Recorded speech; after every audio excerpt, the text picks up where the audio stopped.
અમદાવાદ અને રાજકોટની આગની ઘટનાઓ સુરક્ષા તંત્રની નિષ્ફળતાનો અરીસો છે. એક તરફ અમદાવાદના રેસિડેન્ટ વિસ્તારમાં આગ તો બીજી તરફ રાજકોટના ફન બ્લાસ્ટમાં ટીઆરપી અગ્નિકાંડ થતા રહી ગયો.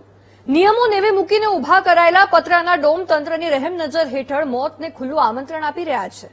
આ ઘટનાઓ સાબિત કરે છે કે સેફટી ચેકિંગના નામે માત્ર નાટકો જ થયા છે અને જનતાનો જીવ હજુ પણ જોખમમાં છે.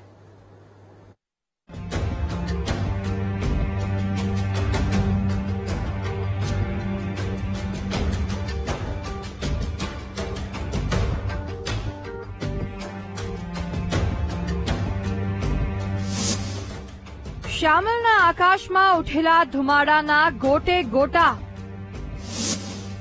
ઉડાવી રહ્યા છે સેફટીના પોકળ દાવાઓની રાખ. અમદાવાદના શ્યામલ વિસ્તારનું સંગ્રીલા હાઇટ્સ કોમ્પ્લેક્સ આગની ભીષણ જ્વાળાઓમાં લપેટાઈ ગયું. કોમ્પ્લેક્સની એક દુકાનમાંથી શરૂ થયેલી આગે જોતજોતામાં રૌદ્ર સ્વરૂપ ધારણ કરી લીધું. આગની ઝપેટમાં પાર્કિંગમાં પડેલા વાહનો પણ આવી ગયા. ધુમાડાના ગોટે ગોટા અને આગની જ્વાળાઓ વચ્ચે જીવ બચાવવા લોકોમાં નાસભાગ મચી ગઈ. ઘટનાની ગંભીરતાને જોતા ફાયર બ્રિગેડની 6 ગાડીઓ તાત્કાલિક કાફલા સાથે ઘટના સ્થળે દોડી ગઈ અને આગ પર કાબુ મેળવવા યુદ્ધના ધોરણે કામગીરી હાથ ધરી હતી. ને જ્યારે થોડી જ આગ લાગી ત્યારે હું બેંકમાં જતી હતી, હું અહીંયાથી નીકળી હતી, પણ ફાયર બ્રિગેડને ફોને કર્યો તો પણ આવતા વાર લાગી એટલે વધારે આના લીધે નીચે આગ લાગી ને એના કારણે વધારે ફેલાણી હવાના કારણે. શોપ છે અહીંયા?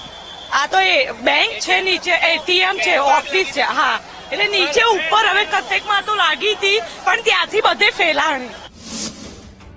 સત્તાધીશોની આંખે બાંધેલી મિલીભગતની પટ્ટી. નિર્દોષ નાગરિકો માટે મોતના ફાંસા સમાન.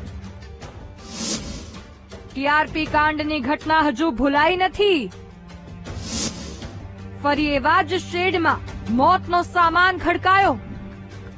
એક બાજુ અમદાવાદમાં ભીષણ આગમાં વાહનો અને કોમ્પ્લેક્સ બળીને ખાખ થઈ ગયું, તો બીજી બાજુ રાજકોટમાં સેફટી ચેકિંગના નાટકો પરથી પડદો ઊંચકાયો છે.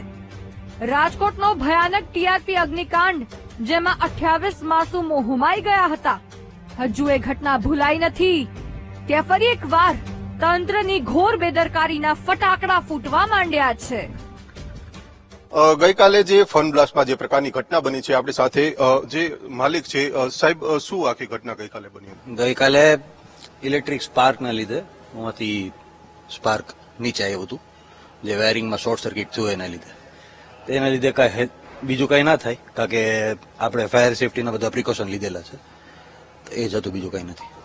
એનો સીસીટીવી પણ આવ્યું હતું, એમાં પણ સીસીટીવીમાં જે હતું એ જ છે, બીજું કઈ છે નહીં. એકચ્યુઅલી ભૂતકાળમાં જે બનાવ બન્યા હોય એના લીધે જે લોકોમાં જે ભય હોય એના લીધે ભાગદોડ મચી હતી, બીજું કઈ છે નહીં. ગેમ ઝોનમાં જોખમી પતરાના શેડ અને 50 મીટરના વિશાળ ડોમનું લોખંડી માળખું મોતના ગોદામ જેવું ઊભું હતું. વેકેશનના માહોલમાં જ્યારે બાળકો કિલકિલાટ કરતા હોય ત્યારે સુરક્ષાના નિયમોને નેવે મૂકીને ઉભા કરાયેલા આ જોખમી માળખાઓ સામે ફાયર વિભાગનું મૌન એ લોકશાહીની સૌથી મોટી કરુણતા છે. સદનસીબે અત્યારે જાનહાની ટળી છે, પણ સવાલ એ છે કે શું તંત્ર હજુ પણ કોઈ મોટી દુર્ઘટનાની રાહ જોઈ રહ્યું છે? Bureau report, VTV.